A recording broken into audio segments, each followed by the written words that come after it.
Hello guys, कैसे हो आप सब। This is my first we start from the chapter cell unit of life. So cell, all living organism are composed of cell. जितने भी living organisms होते हैं उन सभी किससे फॉर्म होते हैं, वो सारे के सारे सेल से फॉर्म होते हैं। और हमारे पास क्या होते हैं, यूनिसेल्युलर ऑर्गेनिज्म होते हैं और हमारे पास होते हैं multi cellular organism. Unicellular organism वो होते हैं जो कि किससे फॉर्म होते हैं, सिंगल सेल से, जिनके अंदर सिर्फ एक सेल होता है, वो हमारे पास होता है यूनिसेल्युलर। मल्टी सेल्युलर ऑर्गेनिज्म हमारे वो ऑर्गेनिज्म होते हैं जिनके अंदर क्या होते हैं, बहुत सारे cell, means multi cellular organism, वो हमारे क्या होते हैं, multi cellular organism. So we know that cell is the fundamental structural and functional unit of living organism. जो लिविंग ऑर्गेनिज्म है हमारे, उनकी जो सेल है वो क्या होती है, फंडामेंटल स्ट्रक्चरल और फंक्शनल यूनिट है, यानी कि जो सेल हैं वो क्या होते हैं, सबसे मेन होते हैं। क्योंकि जैसे कि हम सभी जानते हैं, जब क्या होते हैं, बहुत सारे सेल जब बहुत सारे सेल क्या होते हैं, एग्रीगेट हो जाते हैं, देन वो हमारे पास फॉर्मेशन करते हैं टिश्यू की। देन टिश्यू के बाद हमारे पास फॉर्म होते हैं ऑर्गन। देन जब बहुत सारे ऑर्गन फॉर्म हो जाते हैं, देन वो फॉर्मेशन करते हैं हमारे पास ऑर्गन सिस्टम की। जैसे कि ह्यूमन बीइंग, क्योंकि ह्यूमन बीइंग अगर हम खुद का एग्जांपल लेते हैं तो हमारे पास क्या है, बहुत सारे ऑर्गन है, लाइक रेस्पिरेटरी सिस्टम हो गया, डाइजेस्टिव सिस्टम हो गया, एक्सक्रेटरी सिस्टम हो गया। तो हमारा क्या बना, एक ऑर्गन सिस्टम बना, ठीक है। तो सेल क्या है, हमारी स्ट्रक्चरल और फंक्शनल यूनिट है। देन अगर हम बात करते हैं सेल की, तो उनकी डिस्कवरी किसने की थी, एंटोन वॉन ल्यूवेनहुक ने। उन्होंने क्या किया था, रेनी सीजन का टाइम था, उन्होंने देखा कि जो रेनी वाटर था उनमें छोटे छोटे से मतलब कीड़ों की तरह मॉलिक्यूल्स थे, ठीक है। तो वो क्या कर रहे थे, मूव कर रहे थे। तो उन्होंने उनको देख के उन्होंने बोल दिया एनिमाक्यूल। उन्होंने उनको एनिमाक्यूल क्यों बोला, क्योंकि उनका क्या था, मूविंग नेचर।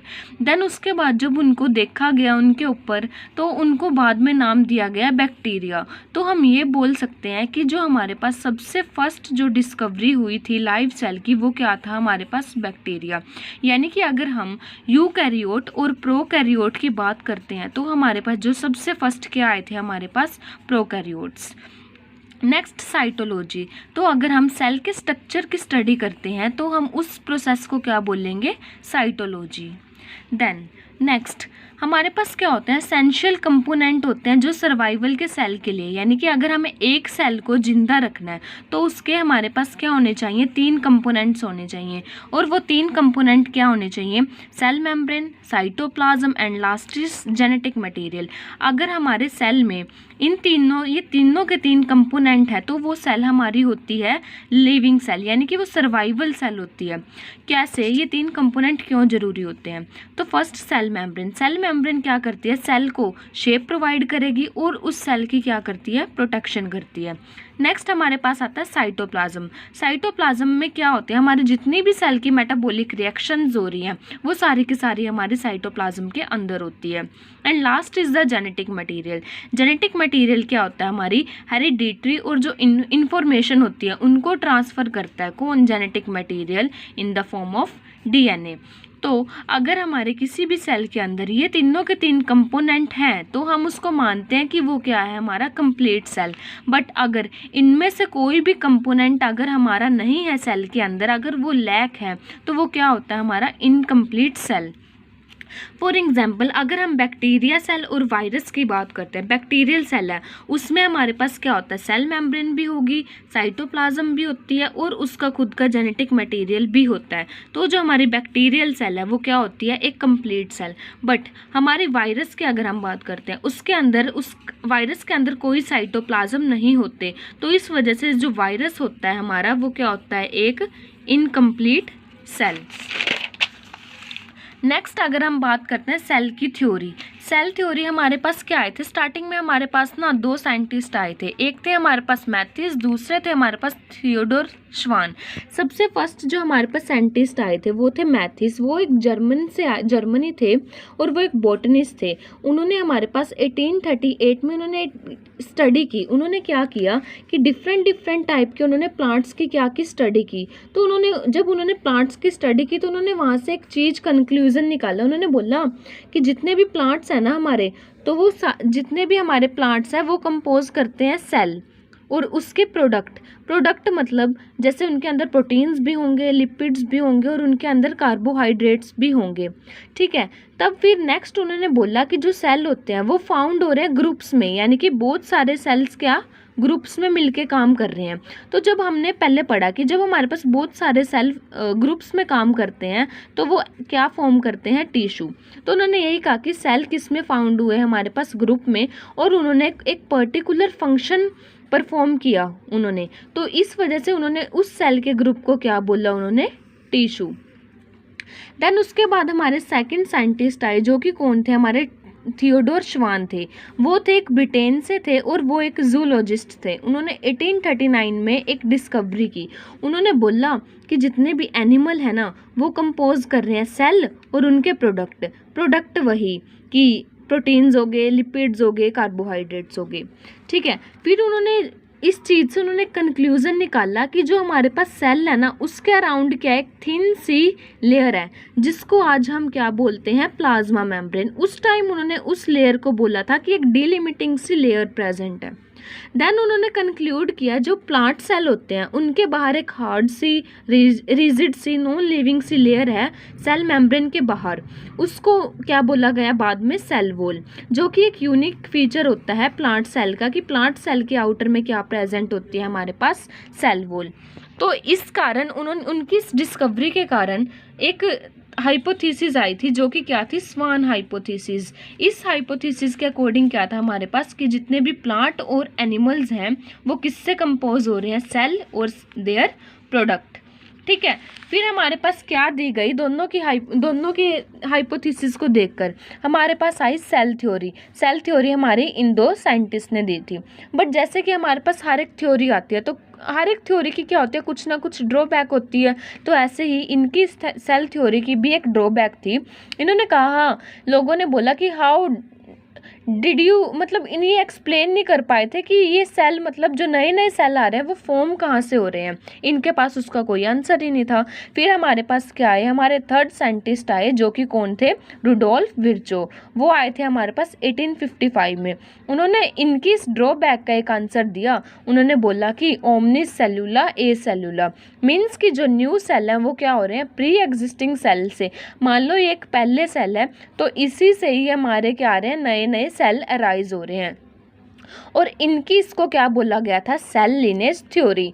अब जो हमारे पास मॉडर्न सेल थ्योरी आई थी उसके अकॉर्डिंग हमारे पास क्या था कि जो लिविंग ऑर्गेनिज्म है वो किससे कंपोज हो रहे हैं, सेल और उनके प्रोडक्ट से। और दूसरी बात इसमें हमारी मॉडर्न सेल थ्योरी में क्या ऐड कर दी गई थी कि जो सेल्स हैं, जो मतलब कि पुराने नए सेल हैं, वो हमारे किससे अराइज हो रहे हैं, प्री एग्जिस्टिंग सेल से, यानी कि जो सेल पहले आ चुके हैं, ठीक है।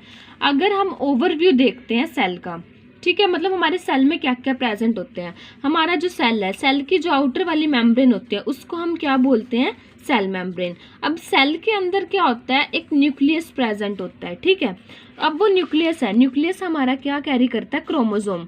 अब उस क्रोमोसोम के अंदर भी क्या होती है, हमारी जेनेटिक मटेरियल प्रेजेंट होता है, डीएनए प्रेजेंट होता है, हेरिडिटरी इंफॉर्मेशन जो कंटेन करता है। नेक्स्ट, अब हमारा सेल है, सेल के अंदर क्या होता है, एक फ्लूइडी सा मटेरियल प्रेजेंट होता है जिसको हम क्या बोलते हैं, साइटोप्लाज्म। साइटोप्लाज्म हमारा क्या होता है, सेल का मेन पार्ट होता है, ठीक है। थर्ड, अगर हम बात करते हैं, हमारे सेल के अंदर कुछ ना कुछ क्या होती है, ऑर्गेनेलिज भी प्रेजेंट होती हैं। वो ऑर्गेनेलिज क्या है हमारी, जैसे कि एंडोप्लाज्मिक रेटिकुलम हो गया, गोल्जी कॉम्प्लेक्स हो गया, माइटोकॉन्ड्रिया हो गया और क्लोरोप्लास्ट, ये सारी की सारी क्या है, हमारी सेल ऑर्गेनेलिज। नेक्स्ट हम बात करते हैं shape and size of cell. जो हमारे पास सबसे स्मॉलेस्ट सेल है वो क्या है, हमारे पास माइकोप्लाज्म, जिसका साइज क्या है, 0.3 माइक्रोमीटर। अगर हम लार्जेस्ट सेल की बात करते हैं तो वो क्या है हमारे पास, ऑस्ट्रिच एग। एंड अगर हम लॉन्गेस्ट सेल की बात करते हैं तो वो क्या है हमारे पास, नर्व सेल।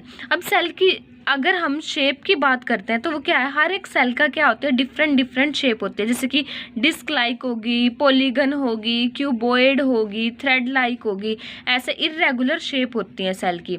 अब जो सेल की क्या होती है, शेप होती है, वो डिपेंड करते हैं कि वो सेल कैसा फंक्शन कर रहे हैं, यानी कि सेल की शेप हमेशा उनके फंक्शन पे डिपेंड करती है कि जैसा वो क्या करेंगे, फंक्शन परफॉर्म करेंगे, ठीक है। अब नेक्स्ट क्या होता है, हमारे पास दो टाइप के सेल होती है। एक हमारे पास होते हैं प्रोकैरियोटिक सेल, एक होते हैं हमारे पास यूकैरियोटिक सेल। तो सबसे फर्स्ट हम बात करते हैं प्रोकैरियोटिक सेल्स की। प्रोकैरियोटिक, प्रो मतलब क्या होता है, प्रीमिटिव या फिर एंशियंट, एंड कैरियोटिक, कैरियोटिक मतलब न्यूक्लियस, यानी कि प्रोकैरियोटिक सेल हमारे वो सेल होंगे जिसमें क्या होगा, एंशियंट न्यूक्लियस, यानी कि जिसके अंदर क्या होगा, ट्रू न्यूक्लियस प्रेजेंट नहीं होगा। इसके अंदर क्या होता है कि जो हमारा जेनेटिक मटेरियल होता है वो क्या होता है, नेक्ड। नेक्ड मतलब कि मान लो ये हमारा क्या है, जेनेटिक मटेरियल होता है, इसके ऊपर क्या होता है, इसके ऊपर कोई कवरिंग नहीं होती इसके अंदर। तो जेनेटिक मटेरियल क्या होता है, हमारा नेक्ड होता है without any covering. And nuclear membrane भी क्या होती है, इसके अंदर एब्सेंट होती है, क्योंकि जो हमारा न्यूक्लियस का न्यूक्लियोप्लाज्म है वो एज इट इज़ पड़ा होता है, उसके ऊपर कोई भी न्यूक्लियर मेम्ब्रेन नहीं होती। नेक्स्ट, इसके अंदर इसके कुछ एक एग्जाम्पल हैं, जैसे कि बैक्टीरिया हो गए, माइकोप्लाज्म हो गए एंड साइनोबैक्टीरिया। नेक्स्ट हम बात करते हैं यूकैरियोटिक सेल्स की। यू मतलब होता है ट्रू या फिर एडवांस, एंड कैरियो मतलब न्यूक्लियस, यानी कि जिसके अंदर क्या होती है, ट्रू न्यूक्लियस प्रेजेंट होती है, वो क्या होते हैं, हमारे यूकैरियोटिक सेल।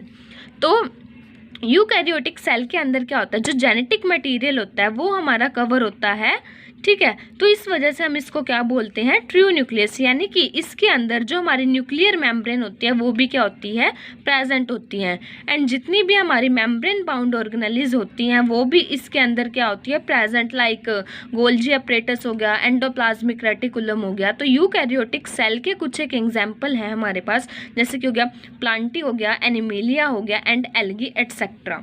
नेक्स्ट हम बात करते हैं कि यूकैरियोटिक सेल के स्ट्रक्चर की। हमारा जो यूकैरियोटिक सेल होता है उसके अगर हम स्ट्रक्चर की बात करते हैं, ठीक है, एक सेल में हमारे पास होता है सेल एनवेलप होते हैं, साइटोप्लाज्म होते हैं, डीएनए होती है या फिर न्यूक्लियस। सेल एनवेलप में हमारे पास क्या आ जाते हैं, सेल वॉल हो गया, सेल मेम्ब्रेन हो गया, ठीक है। अगर हम साइटोप्लाज्म की बात करते हैं, साइटोप्लाज्म में हमारे पास क्या होता है, लिक्विड पार्ट भी होता है और सॉलिड पार्ट भी होता है। लिक्विड पार्ट में हमारे पास आ जाता है matrix, cytosol, and solid part की अगर हम बात करते हैं हम उसको ट्रोफोप्लाज्म भी बोल सकते हैं। सॉलिड पार्ट में भी हमारे पास क्या होता है, एक लिविंग पार्ट होता है, एक नॉन लिविंग पार्ट होता है। लिविंग पार्ट में हमारे पास आ जाते हैं cell organelles like endoplasmic reticulum, Golgi body etcetera.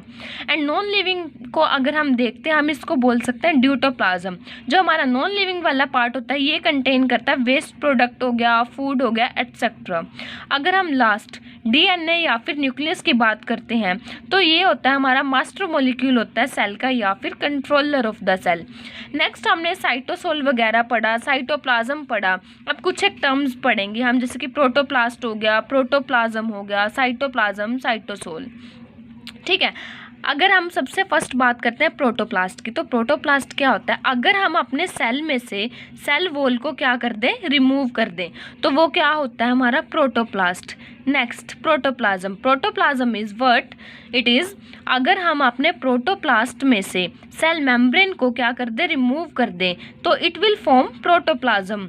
And next is cytoplasm, अगर हम अपने प्रोटोप्लाज्म में से न्यूक्लियस को रिमूव कर दें तो वो वहाँ पे हमारे साइटोप्लाज्म की फॉर्मेशन करता है। Last is cytosol. So cytosol is, अगर हम अपने साइटोप्लाज्म में से किसी भी सेल ऑर्गेनेलिज यानी कि सारे के सारे सेल ऑर्गेनेलिज को ही रिमूव कर दें तो हमारे पास जो पार्ट बचता है उसको हम क्या बोलते हैं, साइटोसोल। साइटोसोल क्या होता है, हमारा वाटर या फिर उसमें कोई भी डिजोल्व आयन, उसको हम क्या बोलते हैं, साइटो